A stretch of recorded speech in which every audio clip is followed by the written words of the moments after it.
기적이 일어나면, 하나님이 기적을 행하시면 우리가 하나님을 더 잘 믿게 될까요? 자, 출애굽할 때 하나님이 엄청난 기적을 행하셨어요. 애굽에는 10가지 재앙을 내리고 홍해를 가르시고, 그리고 반석에서 물이 나게 하시고, 불기둥 구름기둥으로 인도하시고, 매일 만나를 먹이시고, 말씀이 임할 때는 정말 지진이 일어나고, 하나님이 살아계신 것을 믿지 않을 수가 오히려 어려울 정도의 그런 수많은 기적을 행하셨는데, 이스라엘 백성들은 그것 때문에 그 다음부터 하나님을 정말 잘 믿었고, 하나님의 말씀대로 살았고, 항상 기뻐하고 범사에 감사하고 그랬죠. 그렇지 않습니다. 우리가 성경을 가만히 읽어보면 이해가 안 될 정도예요. 아니, 그런 하나님의 기적을 경험하고도 어떻게 출애굽한 지 얼마 되지 않아서 금송아지를 만들어 섬길 수 있습니까? 어떻게 그렇게 끊임없이 불평하고 의심하고 원망하고 살 수 있습니까? 그게 기적을 경험한 이스라엘 백성들의 모습이었습니다. 하나님은 다 아십니다. 우리가 믿음을 바로 갖게 되고 성숙한 믿음을 갖는 것이 기적으로 되는 일이 아니라는 거예요. 기적을 보여주어서 그 일이 이루어지는 게 아니라는 거예요. 그러면 하나님은 지금은 이제 더 이상 기적을 행하지 않으시는가? 그렇지 않습니다.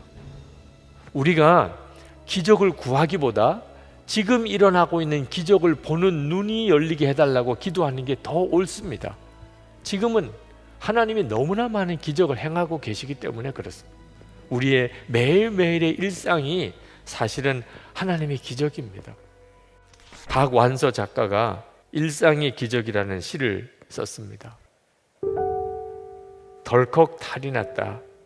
유쾌하게 저녁 식사를 마치고 귀가했는데 갑자기 허리가 뻐근했다. 자고 일어나면 낫겠거니 대수롭지 않게 여겼는데 웬걸 아침에는 침대에서 일어나기조차 힘들었다. 그러자 하룻밤 사이에 사소한 일들이 굉장한 일로 바뀌어 버렸다. 세면대에서 허리를 굽혀 세수하기, 바닥에 떨어진 물건을 줍거나 양말을 씹는 일, 기침하는 일, 앉았다가 일어나는 일이 내게는 더 이상 쉬운 일이 아니었다. 이때 중국 속담이 떠올랐다.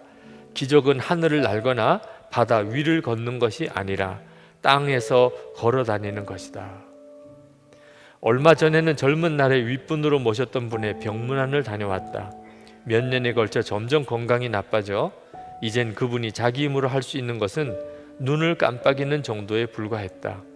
예민한 감수성과 날카로운 직관력으로 명성을 날리던 분의 그런 모습을 마주하고 있으려니 한때에 빛나던 재능도 다 소용없구나. 서글픈 마음이 들었다. 돌아오면서 지금 저분이 가장 원하는 것이 무엇일까 생각해 보았다. 혼자서 일어나고 좋아하는 사람들과 웃으며 이야기하고 함께 식사를 하고 산책을 하고 그런 아주 사소한 일이 아닐까. 다만 그런 소소한 일상이 기적이라는 것을 깨달을 때는 대개는 너무 늦은 다음이라는 점이 안타깝다.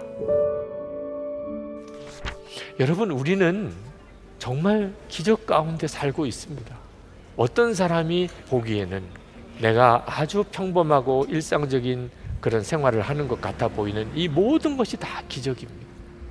태양을 하나님이 만드시고 가장 적절한 곳에 지구를 위치해 놓으시고 그리고 지구가 스스로 자전하게 만드시고, 여러분, 이 모든 일들이 정말 기적 아닙니까?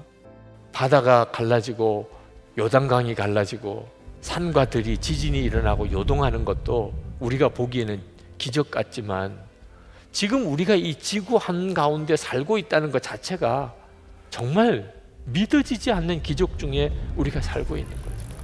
눈이 뜨이지 않아서 보지 못하는 것뿐입니다. 잃어버리고 난 다음에, 사라지고 난 다음에서야 그때가 정말 하나님의 기적과 같은 은혜 속에 살았구나, 그제서야 깨닫는 게 안타까운 거죠. 그런데 예수를 믿는 우리들은 모든 사람들이 누리는 이런 일상의 기적과 또 비교할 수 없는 하나님의 기적과 은혜를 받고 삽니다. 이스라엘 백성들이 출애굽할 때 그들이 경험했던 기적은 홍해가 갈라지고 요단강이 갈라지고 산과 들이 요동하는 것이 아니었어요. 진짜 기적은 2절 말씀에 나옵니다. 유다는 주님의 성소가 되고 이스라엘은 그의 영토가 되었다. 하나님의 성소가 되었다는 말은 하나님이 그들 가운데 임재하시고, 그들이 하나님의 영토가 되었다는 말은 하나님이 통치하시는 나라가 되었다는 거죠. 이것이 이스라엘 백성들이 누리는 가장 놀라운 기적입니다. 우리는 성령이 임하시는 하나님의 성전입니다. 예수 믿고 하나님의 성령이 우리 가운데 오셔서 우리가 하나님의 성전이 되었고, 예수님은 우리의 왕이십니다. 우리 자신이 하나님의 영토가 된 거죠. 하나님이 왕이신 곳이 하나님의 영토니까. 이것이 예수 믿을 때 우리에게 임한 놀라운 기적입니다. 로렌스 수사, 그는 전쟁터에 나갔다가 부상을 당해서 장애인이 되었습니다. 수도원에 들어가서 수사가 되었는데 평생 주방에서 밥하고 설거지하는 일만 하다가 죽은 사람입니다. 그가 얼마나 불쌍한 사람처럼 보입니까? 그러나 이 로렌스 수사는 늘 주님이 함께 계시는 것을 눈을 떴습니다.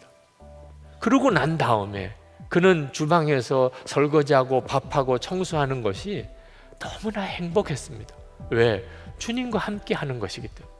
그는 그 수도원에서 가장 행복한 사람이었어요. 그가 하나님의 임재 연습에서 이렇게 썼습니다. 꼭 큰 일을 해야만 하는 것은 아니다. 작은 일도 하나님을 위해서 할 수 있다. 나는 철판에 전병을 뒤집을 때도 그분을 사랑하는 마음으로 한다. 그 일을 마치고 딱히 다른 소임이 없을 때면 내게 일할 수 있는 은혜를 주신 그분 앞에 엎드려 경배한다. 나중에 일어날 때는 왕보다 더 행복하다. 바닥에 지푸라기 하나를 줍는 일도 하나님을 사랑하는 마음으로 한다. 바닥에 지푸라기 하나 떨어져 있는 것을, 그것을 짚을 때도 나와 함께 하시는 하나님을 사랑하는 마음으로 할 수 있다면 이건 정말 기적이 일어난 사람이죠. 날마다 기적을 경험하고 사는 거죠.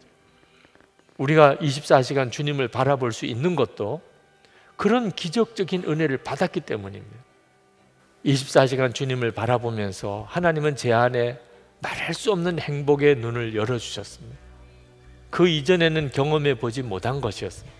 사람들을 만날 때, 무슨 일을 할 때 왜 그렇게 기쁘고 사랑스럽고 행복하지요? 아무것도 변한 게 없습니다.